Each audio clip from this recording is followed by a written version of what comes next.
Halo pemirsa Cokro TV, saya ingin ngobrol lagi dengan Pak Suhadi terkait dengan persoalan yang sampai sekarang berlarut-larut, Pak. Manuver-manuver teroris Tifa, Roy Suryo dan Rismond. Iya. Jadi sekarang tipanya dikedepankan. Tipanya dikedepankan. Supaya jadi teroris. Kan gitu. Iya. Nah ini kan kemarin kan yang rame itu yang Roy Suryo dan Tifa dan Refli Harun kan datang ke makamnya ibunya Jokowi kan, terus menarasikan bahwa ini ibu tiri, ibu palsu lah gitu kira-kira. Terus kemudian yang menarik itu, dan itu kan membuat banyak kalangan marah kan, kalangan terutama relawan Jokowi misalnya itu kan tidak beradab lah gitu, sebuah tindakan yang betul-betul menurut istilahnya Pak Darmizal itu malah itu bajingan lah gitu. Biadab. Nah, terus yang menarik respon Gibran justru malah sangat santuy. Nah, gitu kan. Gibran tidak reaktif ya. Tidak reaktif dan malah justru nganggap itu terima kasih karena ada yang Roy Suryo CS sudah mengunjungi makam kakek neneknya kayak gitu-gitulah. Nah, tapi perkembangan yang terbaru juga mereka nggak berhenti nih, Pak. Terbaru mereka mendatangi KPUD DKI, ya kan ada siapa itu pengamat kebijakan publik yang mengaku mendapatkan salinan, betul. Salinan ijazahnya Jokowi, terus Tifa bilang ada keanehan macam-macam gitu. Ini sebenarnya gimana nih kita membaca manuver teroris yang tak henti-henti ini, Pak? Tiap hari ada amunisi yang dia pakai untuk nyerang Jokowi dan keluarga. Gimana Pak Suhadi ngelihatnya? Barangkali yang pertama kita mau sikapi ini yang menyangkut masalah beliau ke makamnya ke ibu Pak Jokowi di Solo ya. Ini tentunya juga kan saya melihat sejalan dengan teman-teman ya yang sudah menyikapi kasus ini kan memang perbuatan-perbuatan yang menurut saya nggak sangat sopan, nggak sangat sopan. Etikanya itu nggak ada gitu. Ya. Karena kenapa? Kalau memang tujuan mau melihat makam, ya itu kan tentunya juga harus ada norma-norma. Ingat loh, ini orang sudah meninggal, hormati dong, kan gitu ya. Karena kenapa? Orang yang sudah meninggal itu kan nggak boleh dong dikait-kaitkan dalam persoalan ini. Dan yang lucunya lagi, ya domain yang wilayah kerjanya itu bukan kepada mengunjungi makam untuk melihat makam, tapi juga untuk mencari sensasi baru. Ya, untuk bagaimana terus Pak Jokowi ini nggak berhenti mereka mau serang. Ini kan nggak sangat elegan, nggak sangat bagus. Nah kemudian kalau saya lihat lagi dalam kacamata lebih luasnya lagi dalam persoalan ini, kalau dikatakan bahwa itu bukannya makamnya ibunya Pak Jokowi, ini kan perbuatan yang sangat biadab. Punya dokumen apa dia? Karena kalau orang mengatakan bahwa dia dikatakan bukan ibunya atau orang yang sudah meninggal ini dikatakan bukan ibu dari Pak Jokowi, ya tentunya dia harus punya bukti dong. Buktinya apa? Ini hukum ya. Kita bicara hukum dalam domain ini karena teman-teman udah memberikan tanggapan-tanggapan yang cukup reaktif. Kalau saya melihatnya kepada dimensi hukum. Dimensi hukumnya dia harus punya data. Datanya dari mana, ya? Ya tentunya juga akte kelahirannya kah, ya, atau kemungkinan dokumen-dokumen lain yang mendukung bahwa pernyataan-pernyataan yang disampaikan kalau itu bukannya ibunya Pak Jokowi itu bisa dipertanggungjawabkan secara hukum. Kalau enggak, ini bentuknya hanya fitnahan. Ini hanya membuat persoalan-persoalan yang memang untuk menyerang Pak Jokowi itu nggak mau berhenti mereka. Kalau kita melihat seperti ini, ya. Ini kan kita melihat bahwa apapun yang dilakukan oleh Rismond, terus juga Tifa, kemudian juga Roy Suryo, ini kan tujuannya untuk terus bagaimana menghidupkan keadaan-keadaan ini supaya menjadi wilayah pemberitaan. Kalau saya lihat dan saya amati, barangkali, mungkin bicara tentang ijazah ini udah nggak menarik lagi. Karena kenapa nggak menarik lagi? Ya karena mungkin respon orang udah basi lu ngomong seperti itu terus. Makanya dia mencari nuansa baru, mencari wilayah-wilayah kerja yang baru, gitu. Nah kalau kita melihat lagi berkaitan dengan masalah sasaran-sasaran tembak yang mereka mau tuju dalam kaitan ini ya, itu kan bukan lagi nalar nih yang saya lihat. Tapi juga ini udah kebablasan. Karena dari segi teori hukum itu udah nggak masuk akal. Dari ijazah lari ke soal pemakaman, lari ke soal silsilah dan lain sebagainya, ya kan? Karena kita udah tahu juga kan, kalau memang ya istilah silsilah berkaitan masalah itu juga diragukan, harusnya kan ini udah menjadi wilayah kerja dari banyak orang. Isu bahwa Pak Jokowi itu bukan anak almarhumah, itu kan harusnya udah beredar.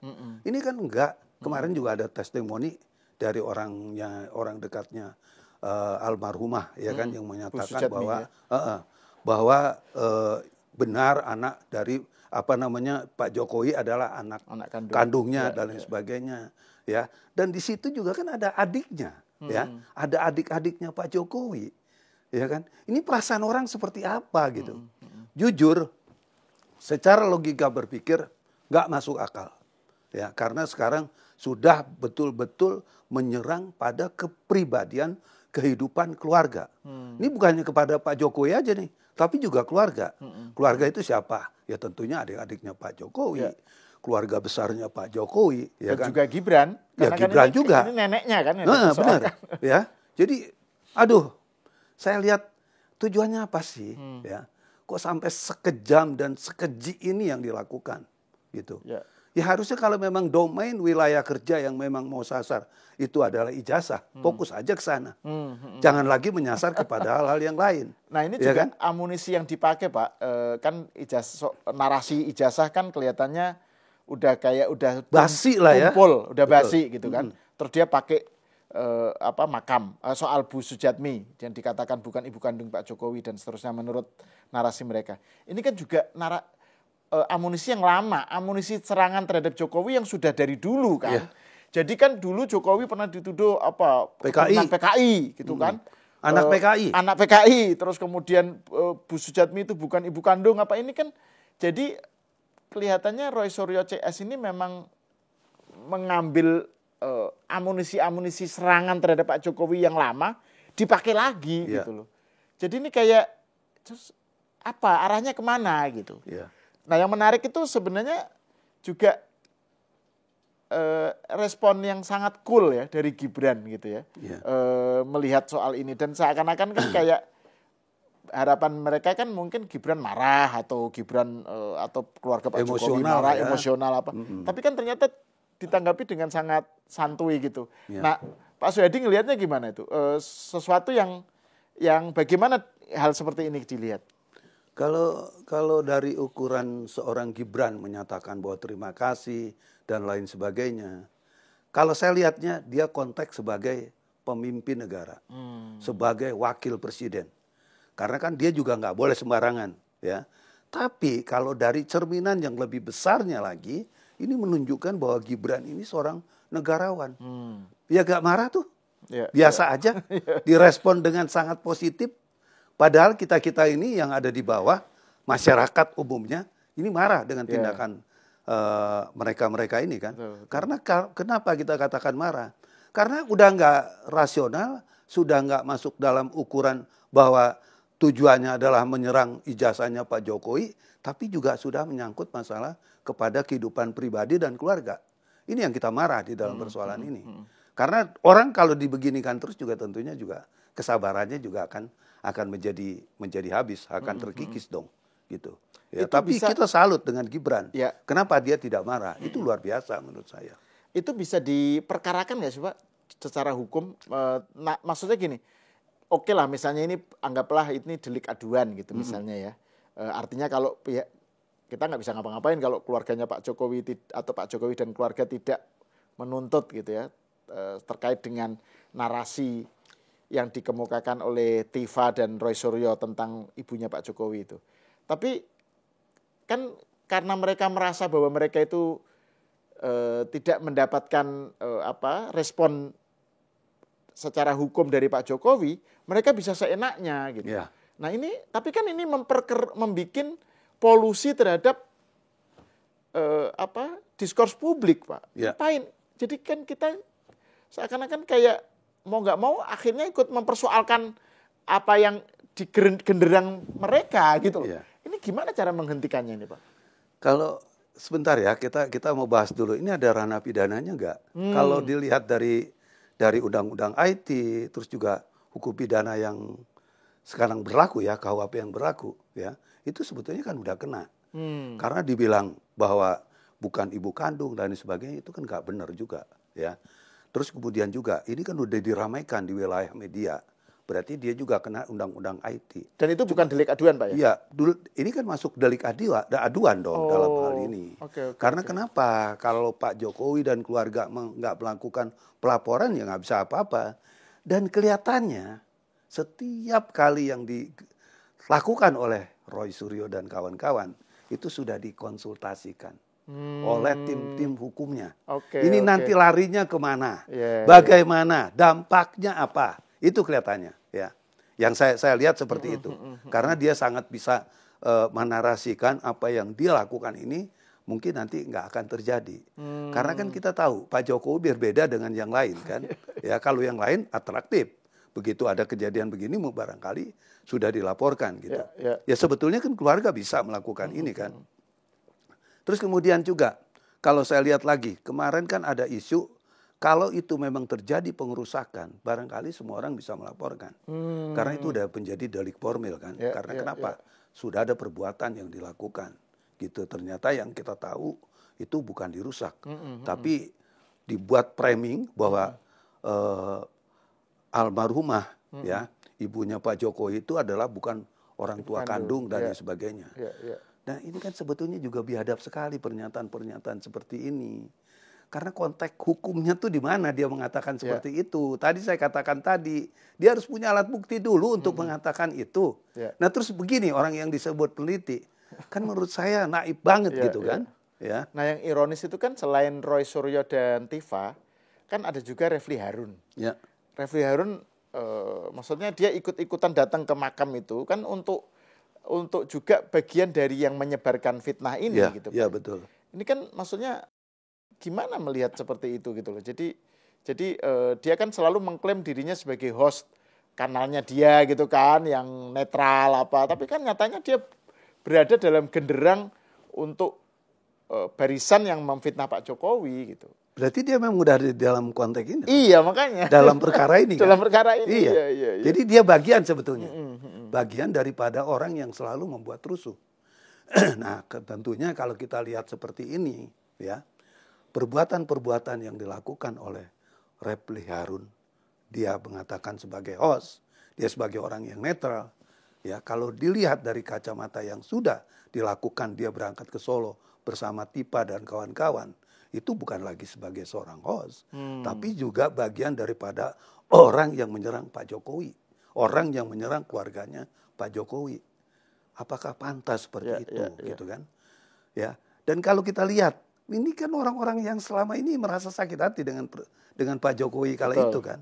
Termasuk kita tahu kan Refli Harun, dulu kan pernah dipakai oleh Pak Jokowi sebagai komisaris utama di salah satu perusahaan. Kemudian dilengsarkan. Merasa sakit hati.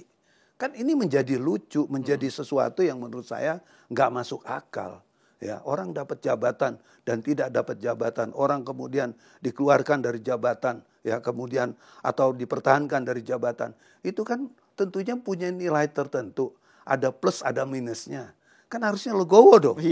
Harusnya kan nggak boleh dong disikapi dalam bentuk wah saya jadi dendam, saya jadi sakit hati. Ini aduh saya nggak ngerti lagi melihat persoalan ini. Nah, tadi dan oleh dan tadi itu Pak yang soal Pak, saya jadi bertanya-tanya nih yang Pak Suyadi bilang bahwa Roy Suryo CS itu pasti punya konsultan hukum yang bisa membuat manuvernya itu lolos dari jerat-jerat hukuman gitu. Betul. Ya. Itu menarik. Jangan-jangan ini bagian dari tim itu gitu. Ya. Karena kan kita lihat Refli Harun ini kan juga background-nya kan pengacara dulunya kan. Ya. Dan juga dia seorang sarjana hukum. Mungkin sekarang dia udah seorang doktor. Barangkali ya kalau kita mau lihat, kalau ranahnya ke sini main catur nih ceritanya nih. Ini aman, kamu aman begini. Kalau ini aman gitu kan. Jadi itu Jadi dia merasa bebas saja melakukan hal-hal yang seperti itu gitu kan. Kenapa? Kenapa bisa seperti itu? Karena dia tahu kelemahan yang dianggap mereka itu adalah peluang untuk membuat berita-berita bohong. Ya, Pak Jokowi orangnya nggak mau peduli, orangnya nggak pernah mau istilahnya atraktif menyerang, termasuk juga Gibran, termasuk juga keluarganya. Itu kan yang dilihat mereka kan. Sehingga ini menjadi manuver dan sasaran empuk untuk terus menyerang Pak Jokowi. Gitu. Dia lupa barangkali. Ada satu hal. Dosa itu bukan hanya yang melekat kepada Pak Jokowi, tapi itu berhubungan dengan yang di atas. Gitu. Makanya saya bilang, tadi juga kita ngomong di satu podcast yang lain. Ini sih kekuatannya bukan kekuatan seorang Refli Harun, seorang Roy Suryo. Ini udah ada kekuatan besar yang memang menggawangi dia. Karena sekali lagi, kita lihat di Polda, di Polda Metro, laporan sudah sekian lama nggak jalan-jalan, gitu kan. Ini yang kita sedihkan sekali. Kenapa sih bermain politik sangat kasar sekali gitu ya. Kemenangan yang sudah ada, bukannya dihormati sebagai bentuk-bentuk bagaimana negara ini membangun, tapi direcoki dengan cara-cara yang sangat kotor dan tidak terpuji. Ini yang kita sesalkan. Terus kapan kita negara ini mau membangun seperti ini? Sementara orang bicara tentang kemajuan, kita bicara tentang remeh-temeh, kita bicara tentang recehan-recehan seperti ini, ya kan? Jadi kerdil pikiran kita. Nah gitu. Itu Pak, ini kan saya masih ingat banget ketika pertama-pertama Pak Soehadi tampil di Cokro TV, kan sudah menggarisbawahi soal ini kan, bahwa ini adalah manuver yang bukan sekedar Roy Suryo, tetapi ada kekuatan besar di baliknya dan ini selalu politik gitu. Dan ini kan sejalan dengan yang dinyatakan Pak Jokowi juga bahwa ada orang besar di belakang ini. Nggak mungkin isu seperti ini, isu sereceh ini bisa bertahan begitu lama dan di dalam pemberitaan gitu ya. Kalau tidak ada operasi intelijen atau orang besar yang di belakangnya yang tujuannya itu ya 2029 gitu. Betul. Nah, tapi ini Pak, ini kan yang rugi ini kan publik ya. Rugi dalam arti kan kita sebagai orang yang berada di dalam ranah publik itu kan pengennya mendapatkan narasi-narasi yang sehat.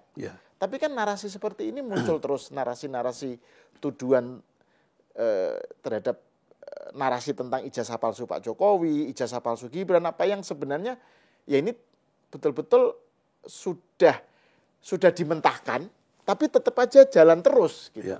Nah ini gimana ini Pak? Ya kita menyesalkan lah ya Polda yang tidak kunjung gercep gitu ya. Tapi apa yang perlu kita lakukan apa itu Pak? Karena kan ini kita nggak bisa pasif terus nunggu gitu Pak. Gimana Pak? Kalau saya lihatnya gini, barangkali sekarang kekuatan besar yang bisa mengatasi semua persoalan ini cuma satu kok jalannya. Polda itu dicepetin. Nggak ada jalan lain. Karena tadi kan walaupun ada ranah hukum nih, ini sebagai suatu tindak pidana misalnya. Kan kalau kita lihat dari sikap Pak Jokowi yang selalu elegan menerima segala kritikan, segala bentuk caci makian, ya, ini kan akan menjadi repot, ya. Ya satu-satunya jalan untuk bagaimana menghentikan semua permainan yang menurut saya nggak sehat ini, ya harusnya Polda melakukan tindakan secepatnya tetapkan tersangka dan tahan. Itu udah masuk akal kok. Karena kenapa? Kan saya dibilang tadi konteksnya bukan lagi kepada masalah-masalah yang memang receh tadi ditambah dengan receh-receh yang lain. Iya kan? Jadi receh semua dong dalam persoalan ini gitu kan. Kita gedek juga ngeliatin gitu kan. Ya, karena termasuk kenapa? Yang terbaru itu Pak, yang soal KPUD, DKI apa itu kan nggak berkembang isunya gitu ya. Sorry, maaf gimana? Karena gimana? Jadi kalau saya lihat seperti ini ya, kita kan juga capek. Receh-receh selalu dibangun seperti ini. Terus kita ini kapan mau membangunnya tuh kapan? Ya kan? Ya. Karena orang bicara tentang bagaimana negara ini bikin matahari. Kita bikin isu, coba bayangkan. Isunya recehan lagi. Ya kan? Yang terus gak berkesudahan gitu. Nah harusnya media pun terutama media-media mainstream. Ya. Jangan dong mengambil ceruk dari hal-hal yang menurut saya nggak sangat membangun ini. Tapi carilah ceruk yang bagaimana membangun supaya bangsa ini maju ke depannya. Karena kita juga nggak pernah lepas nih dari kepentingan media. Saya yakin kok kalau media cuek dalam persoalan ini bisa jalan nggak? Nggak bisa. Jadi karena mereka kan setiap kali ada panggung ada media di situ, betul. Ya kan? Sehingga Roy Suryo, Tipa, Rismond dan kawan-kawan ya bisa tampil lagi, bisa dilihat lagi oleh publik, ya kan? Dan saya takutnya ini mereka gila dengan keadaan-keadaan seperti ini. Lah kalau udah gila repot dong jadinya, ya kan? Karena kalau udah dikatakan gila berarti udah penyakit gitu kan? Itu. Nah kalau terkait dengan tuntutan atau desakan dari tim relawan Jokowi yang jumlahnya berapa itu Pak? 31 ya? Itu kan yang terkecil, sebagian kecil aja. Organ relawan mendesak agar kepolisian gercep itu, kan kemudian datang lagi itu Pak ke Polda. Ada Bang Ade Armando juga ikut kan? Iya betul. Nah itu ke Mabes itu, ke Mabes ya. Itu gimana itu Pak? Jadi isinya apa itu Pak kemarin itu? Isinya kalau kita sikapi surat itu kita minta supaya Kapolri ini atau Polri ini Kapolri ya. Kapolri ini itu kan bukan Kapolri, Mabes Polri. Mabes Polri ini kan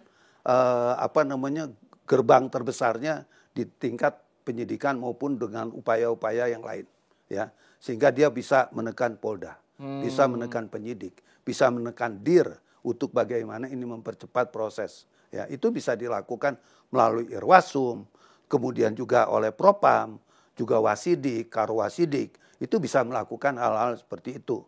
Ya, malah kemarin menarik, bisa nggak Pak ditarik ke Mabes Polri? Bisa, saya bilang, karena Mabes Polri itu kalau memang ada perkara-perkara yang ada di bawah, ya di Polda, di Polres, tapi menarik perhatian banyak orang. Polda, Mabes Polri bisa menarik ini. Oh, jadi maksudnya kasusnya itu kan Pak Jokowi melaporkannya ke Polda Metro Jaya. Ya. Itu bisa diambil alih oleh Mabes Polri. Bisa diambil dalam rangka menaikkan status kan.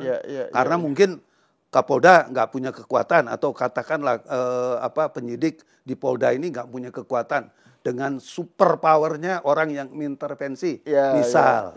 Cuma saya katakan lagi, kalau ditarik ke Mabes Polri nanti rame lagi, ya kan? Pak Jokowi cawe-cawe lagi, kan gitu kan? Tujuannya kemudian Pak Jokowi cawe-cawe lagi. Cawe-cawe lagi, ya kan? Dianggap Polda nggak bisa bekerja, gitu. Narasi itu loh, parcok. Jadi bener nih jadi partai coklat nih. Lagi, bisa jadi partai coklat dong jadinya kan? Karena bisa di berita-berita, bisa dinarasikan seperti itu. Makanya saya bilang saya nggak setuju. Lebih baik udah fokuskan aja, ya. Kan untuk mendorong keberadaan itu Mabes Polri kan bisa turun dalam konteks yang ditanyakan dong, kekuranganmu apa dalam penyidikan ini, ya kan? Apakah masih kurang alat buktinya, apakah masih ada kurang saksinya? Kan kalau saya dengar dari cerita-cerita teman-teman nih yang buat laporan di sana, itu kan udah ratusan saksi, udah ratusan alat bukti yang sudah dimiliki oleh Polda Metro Jaya. Oleh Polda Metro Jaya, bukan konteks dua alat bukti tadi. Itu mungkin udah melebihi dari ukuran-ukuran yang memang ditetapkan dalam undang-undang. Termasuk juga ahlinya, bukan 1-2 itu yang diajukan gitu. Padahal kemarin juga saya menarasikan harusnya yang namanya penyidikan dalam rangka mereformasi kepolisian. Jadi nggak perlulah saksinya 100, buktinya 100, ya kan nggak perlu menurut saya. Karena kenapa kan? Ya, pertama, ini kan menjadi persoalan-persoalan nanti di pengadilan maupun di kejaksaan, manakala perkara ini akan dilimpahkan, itu kan akan merepotkan sekali. Karena semangat dari sebuah perkara itu kan harusnya cepat, sederhana dan ringan, ya kan?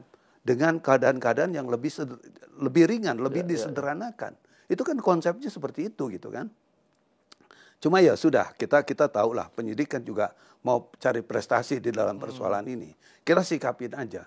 Cuma menurut saya, kalau memang 2 alat bukti dan itu nanti, kalau memang 2 alat bukti sudah betul-betul dikantongin dan ahli-ahli sudah benar-benar menyatakan bahwa ini adalah perkara pidana dan yakin ya nanti jaksa juga tidak akan cawe-cawe lebih banyak serta yakin nanti ya dari pihak pengadilan ya majelis hakim akan mengamini hasil daripada penyidikan ini untuk menyatakan proses perkara yang berjalan ini adalah benar tindak pidana dan terdakwanya dijatuhkan hukuman gitu.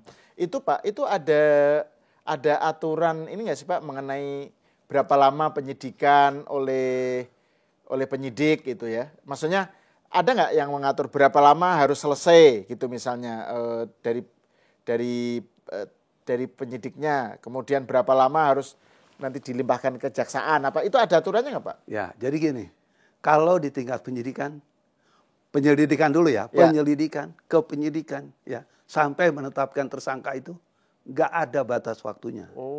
Kecuali orang ditahan, ada 20 hari, 20 hari, itu ada aturannya ya. Gitu. Termasuk juga saya dengar P19 itu harus sekian hari, harus sudah rampung dan perkara kalau memang udah lengkap harus secepatnya dilimpahkan dari kejaksaan ke pengadilan. Itu. Tapi aturan-aturan ini nggak ada. Ya. Jadi ini merupakan suatu memang keadaan kelemahan kita. Ya.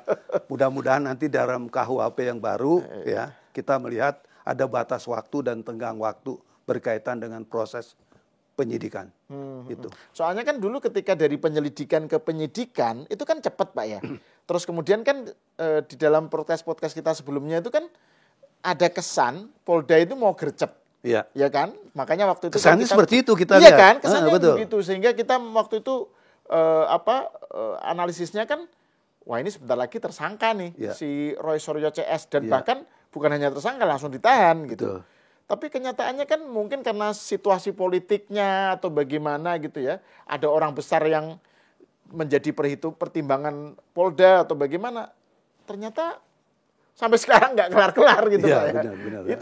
Itu dan ini sebenarnya membuktikan bahwa tuduhan bahwa Pak Jokowi itu tidak cawe-cawe. Enggak, dan dia menjadi di belakangnya parcok gitu. Itu kan nggak terbukti sebenarnya kan. Loh, kasusnya Pak Jokowi aja Pak Jokowi nggak bisa ngapa-ngapain gitu kan. Betul. Jadi itu sesuatu yang kemudian akibatnya adalah ya soal-soal receh tadi muncul terus. Ya, betul. Itu kan Pak ya. Jadi sehingga soal makam, terus kemudian soal KPUD dan yang tadi kita bicarakan itu kan, sehingga KPUD DKI apa itu termasuk Solo loh, saya dengar. Oh, oke. Solo juga. Solo lagi dimintain salinan ijazahnya itu. Termasuk juga yang punyanya Gibran. Iya. Ya, itu apa yang ingin mereka capai dengan mereka minta ke KPUD itu, Pak? Saya kan sebetulnya tahu. Saya ini pengacara. Iya. Jadi otaknya mereka itu di otak saya gitu loh, ya kan? Iya. Ini sebetulnya ya menurut saya ini otak-otak bagaimana perkara ini terus didelay, ya bagaimana Polda nggak berani melakukan tindakan-tindakan. Kan kalau ada isu, ya kan, ada isu nih, wah ijazahnya memang beda, Polda ketakutan lagi. Kan itu sebetulnya yang mau diinikan. Kalau saya kan sederhana aja melihatnya dalam persoalan ini. Kalau memang ya udah ditemukan 2 alat bukti, yang paling pokok ini kan dari pihak UGM, ya kan? UGM sudah menyatakan itu asli, teman-temannya sudah menyatakan asli, ijazah yang diuji itu sudah asli, apalagi, ya kan? Nggak perlu lagi berpengaruh dengan cara-cara manuver murahan seperti ini, manuver recehan ini saya lihatnya, gitu kan? Manuver yang nggak bernilai, gitu kan? Karena kenapa? Kok baru bicara tentang permintaan ke KPUD, lu aja kemana aja kemarin sebagai peneliti, kan gila aja itu menurut saya kan. Yang namanya peneliti kan harusnya dimulai dari ya UGM atau katakanlah dibalik ya seorang peneliti datengin KPUD awalnya dong, ya kan, bukan sekarang udah lagi rame-rame baru pada datang ke sana. Ini kan sesuatu yang aduh. Masa sih begitu penelitian, ya kan? Kok konsepnya nggak jelas banget gitu loh, ya kan? Betul. Norak dan murahan gitu kan? Dan mereka kan mengklaim sebagai ini atas dasar demi penelitian dan mencari kebenaran ya.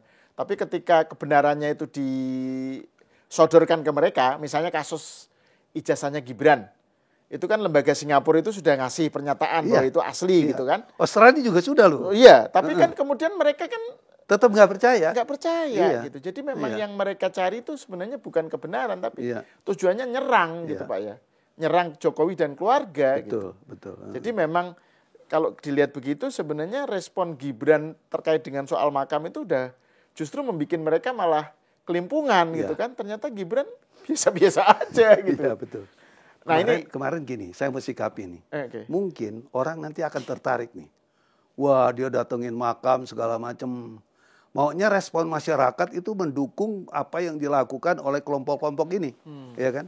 Tapi kan tidak ternyata. Ini kan di luar prediksi mereka kan. Wah, nggak menarik. Mungkin konsultannya ngomong nih, aduh nggak menarik tuh lo datang ke sana, malah jadi bulian. Cari-cari yang lain, gitu kan? Dalam pemikiran saya nih, ya orang-orang kotor di belakangnya ini, orang-orang brengsek yang ada di belakangnya ini, ya kan? Saya nggak tahu siapa ya. Mungkin lagi ngerancang nih. Setelah KPUD ini nggak laku lagi, beritanya mau kemana nih beritanya, ya kan? Karena seperti yang saya katakan tadi, dia lagi ngejagain supaya Polda ini nggak jalan-jalan, gitu loh. Makanya saya bilang manuver apapun, ya, kalau memang sudah mengantongi 2 alat bukti, sudah tetapkan tersangka, tahan. Itu aja kok. Gampang menyelesaikan persoalan ini. Karena kalau kita bicara tentang manuver yang lain, sulit.